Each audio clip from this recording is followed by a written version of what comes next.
بسم اللہ الرحمن الرحیم۔ السلام علیکم۔ ایم ای فاؤنڈیشن کی جانب سے ہم کلاس 7 کے طلباء و طالبات کو خوش آمدید کہتے ہیں۔ امید کرتے ہیں کہ آپ سب لوگ خیریت سے ہوں گے۔ اسٹوڈنٹس، آج ہم آپ کے ساتھ آپ کا ہوم ورک اسائنمنٹ نمبر 11 جو ہے وہ ڈسکس کریں گے، جس میں آپ کے پاس اردو کا سبق ہے گھریلو ملازمہ نے نوبل انعام پایا۔ جی، اب ہم سبق کی ریڈنگ کرتے ہیں۔ گھریلو ملازمہ نے نوبل انعام پایا۔ زمانے کی نیرنگیاں بھی عجیب ہیں، کبھی یہ گمنامی میں پیدا ہونے والے کو شہرت کی بلندیوں پر پہنچا دیتی ہیں تو کبھی معروف خاندان کے فرد کو گمنامی کے اندھیرے میں دھکیل دیتی ہیں۔ اب ماریا سکلوڈوسکا کی مثال دیکھیے۔ باپ پولینڈ کے اسکول کا ایک ٹیچر، ملک غیر ملکی حکومت کا غلام، ماں ٹی بی کی مریض۔ ایسے خاندان میں ایک بچی پیدا ہوتی ہے، ابھی 11 برس کی بھی نہیں ہو پاتی کہ ماں کا انتقال ہو جاتا ہے۔ باپ کو اپنے وطن کی آزادی کے لیے جدوجہد کے جرم میں ملازمت سے برطرف کر دیا جاتا ہے یا نکال دیا جاتا ہے۔ ایک بہن ٹائیفائڈ کے مرض میں مبتلا ہو کر موت کا لقمہ بن جاتی ہے۔ حکمران قوم نے عورتوں کی تعلیم پر پابندی لگا رکھی ہے۔ مشکلات کے ان پہاڑوں کے سامنے اچھوں کی ہمت جواب دے جاتی ہے، لیکن ماریا ایک عام لڑکی کب تھی؟ اسے تو دشواریوں سے ہار مان لینے کے بجائے ان کا مقابلہ کر کے ہی خوشی ہوتی تھی۔ ہم وطنوں کی حمایت پر باپ کا جو انجام ہوا وہ اس کے سامنے تھا، لیکن خوفزدہ ہونے کی بجائے اس نے چھپ کر گاؤں کے بچوں کو پڑھانا شروع کر دیا۔ اس کی بڑی بہن برونیا کی خواہش تھی کہ وہ ڈاکٹر بنے۔ پولینڈ میں رہ کر ڈاکٹر بننا تو درکنار، اعلیٰ تعلیم حاصل پورا ہونے کا ایک ہی راستہ تھا، فرانس کا سفر۔ لیکن سفر کے خرچ اور پیرس میں رہنے کے اخراجات کا بندوبست ایک مشکل کام تھا۔ اب ماریا کو اپنے اثار کے جذبے کے مظاہرے کا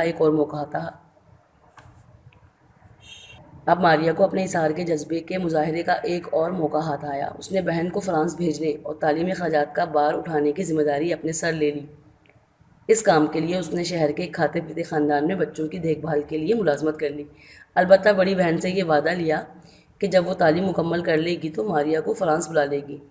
ماریا نے ایک عزم کے ساتھ خود کو سائنس کی تعلیم حاصل کرنے میں گم کر دیا۔ دھن کی پکی ہمت و جرأت کا نمونہ یہی ماریا سکلوڈوسکا آخر ایک دن دنیا کے چند ان سائنسدانوں میں شمار ہوئی جسے نوبل انعام سے 2 بار نوازا گیا۔ ایک نوبل انعام پانے والے کی ماں اور دوسرے کی ساس بنی، جسے دنیا مادام کیوری کے نام سے جانتی ہے۔ 1890 تک ماریا کے گھریلو حالات قدرے بہتر ہو چکے تھے اور وہ چاہتی تو پیرس جا سکتی تھی، لیکن احتیاط کا تقاضا تھا کہ ابھی کچھ اور صبر کیا جائے۔ آخر 1891 میں وہ فرانس کے لیے روانہ ہوئی۔ پیسے کی کمی کی وجہ سے اسے ٹرین کے سب سے نچلے درجے میں سفر کرنا پڑا۔ شروع کے کچھ دن اس نے اپنی بہن کے گھر گزارے۔ یہاں وقت پر کھانا، دل بہلانے کے لیے بڑی بہن، ہم وطنوں سے میل جول کے مواقع۔ البتہ یہاں اسے فرانسیسی زبان سیکھنے کے لیے مناسب فرانسیسی ماحول نہیں مل رہا تھا۔ دوسری طرف فرانس میں تعلیم کے لیے فرانسیسی زبان پر عبور ضروری تھا۔ آخر ماریا نے گھر کے آرام کو تعلیم کی ضرورت پر قربان کر دیا اور اپنی بہن کے گھر کو چھوڑ کر وہ سوربون یونیورسٹی کے پاس ایک کرائے کی کوٹری میں رہنے لگی۔ یہ کوٹری مکان کی تیسری منزل پر تھی، جہاں چڑھنا اترنا مشکل تھا، پھر کھانے کا بندوبست مناسب نہیں تھا اور اکثر ماریا کو بھوکا رہ جانا پڑتا۔ لیکن ان پریشانیوں کے باوجود ماریا کو یہ جگہ پسند تھی۔ یہاں اسے مجبوراً فرانسیسی بولنی پڑتی اور مطالعے کے لیے بہت وقت ملتا۔ آخر مشکل دن ختم ہوئے۔ 1893 میں وہ طبیعیات، فزکس اور 1894 میں ریاضی کے امتحان میں پوری کلاس میں اول اور دوم مقام کے ساتھ کامیاب ہوئی۔ انہی دنوں اس کی ملاقات پیرے کیوری سے ہوئی، جو فزکس کے مضمون میں اعلیٰ صلاحیت کے مالک تھے۔ کیوری اکثر ماریا کو تحفے بھیجتے، لیکن یہ تحفے پھولوں کے گلدستے کے بجائے ان کے مضامین ہوتے۔ ان کی دوستی کا یہ رشتہ 20 جولائی 1895 کو شادی کے رشتے میں تبدیل ہو گیا اور اب ماریا کیوری بن گئیں۔ سائنس کی دنیا میں تکنیکی ایجادات کو بالعموم نظری موضوعات کے مقابلے میں کم قیمت حاصل ہوتی ہے، لیکن حقیقت یہی ہے کہ نظری میدان میں پیش رفت بڑی حد تک تکنیکی ایجادات کے سہارے ہی ممکن ہو سکی ہے۔ چنانچہ ماریا بھی اپنے تحقیقی نتائج حاصل کرنے کے لیے ایک ایسی ہی تکنیکی ایجاد ویکیوم پمپ کی احسان مند ہے۔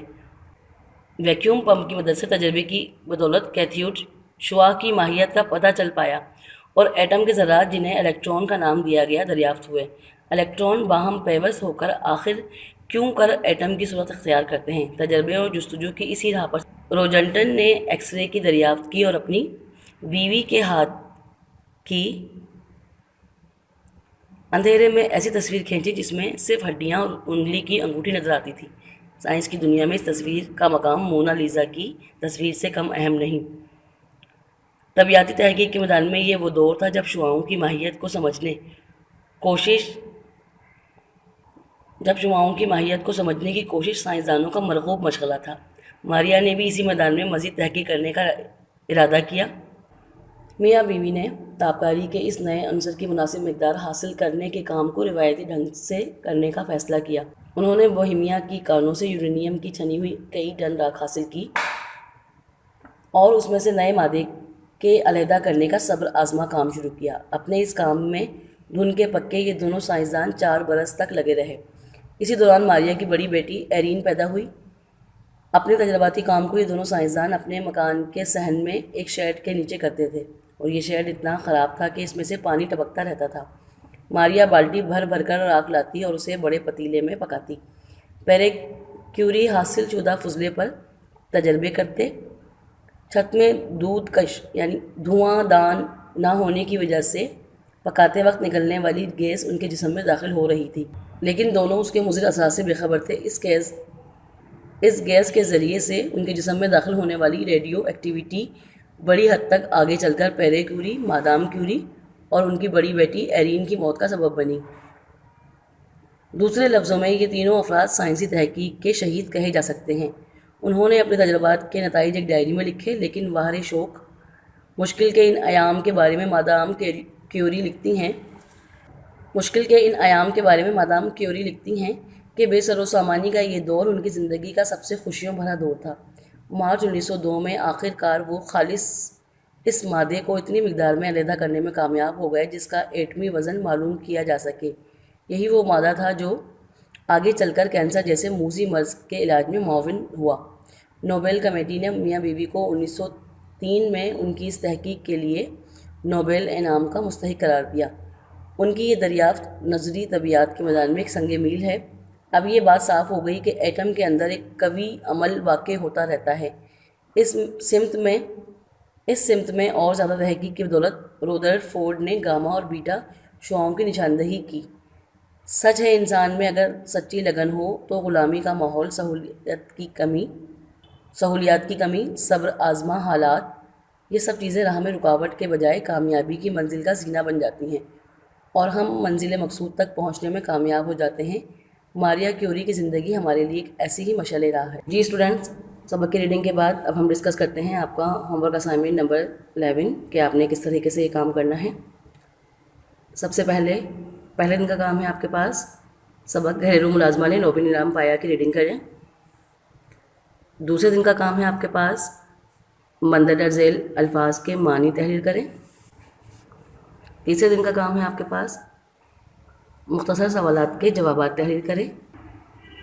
چوتھے دن کا کام ہے آپ کے پاس بیانیہ سوالات کے جوابات تحریر کریں۔ پانچویں دن کا پہلا کام ہے آپ کے پاس مندرجہ ذیل الفاظ کی مدد سے خالی جگہیں پر کریں۔ آپ کے پاس 3 جوابات دیے گئے ہیں جس میں سے آپ نے درست جواب کو منتخب کرنا ہے اور ان خالی جگہوں کو پر کرنا ہے۔ پانچویں دن کا دوسرا کام ہے آپ کے پاس مندرجہ ذیل خالی جگہ پر کریں، اور چھٹے دن کا کام ہے آپ کے پاس مندرجہ ذیل محاورات کے معنی تحریر کریں اور محاورات کو جملوں میں استعمال کریں۔ اب آتے ہیں آپ کی کاپی ورک کی طرف۔ آپ نے سبق کا کام شروع کرنے سے پہلے سبق کا ٹائٹل پیج بنانا ہے۔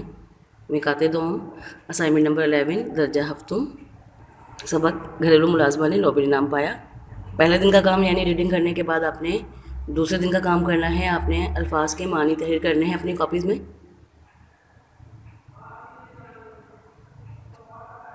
آپ کا تیسرے دن کا کام ہے مختصر سوالات کے جوابات تحریر کریں۔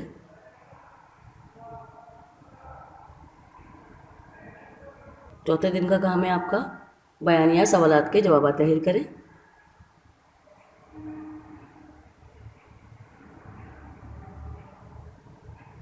پانچویں دن کا کام ہے آپ کا مناسب الفاظ کی مدد سے خالی جگہ پر کریں۔ دن کا دوسرا کام ہے آپ کا خالی جگہ پر کریں۔